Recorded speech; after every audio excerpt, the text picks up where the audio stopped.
התערוכה היא תערוכת קומקומים, היא בעצם תוצר של קורס עיצוב קרמי אחד שניתן לסטודנטים מהמחלקה לעיצוב תעשייתי וכקורס בחירה גם מהמחלקה לעיצוב פנים. הקורס הזה הוא מבוסס בעצם על לימוד טכנולוגיה, ודרך זה אבל אנחנו עוסקים בשאלות של צורה, תרבות חומרית ויחסי הגומלין בין תהליך טכנולוגי לשפה צורנית.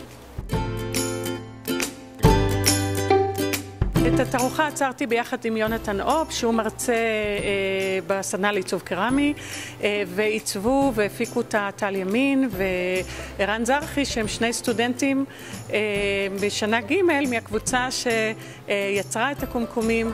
זה תרגיל שניתן בשנה ב', זאת אומרת סוג של משהו מאוד מאוד יסודי, ובכל זאת אפשר לראות דרך התערוכה איך השאלה הזאת של יחסים בין תכנון לתוצר מקבלים הרבה מאוד וריאציות, מכיוון שהעיצוב כאן לא נעשה באופן מושכל ומתוכנן, אלא כחלק מתהליך למידת הטכנולוגיה.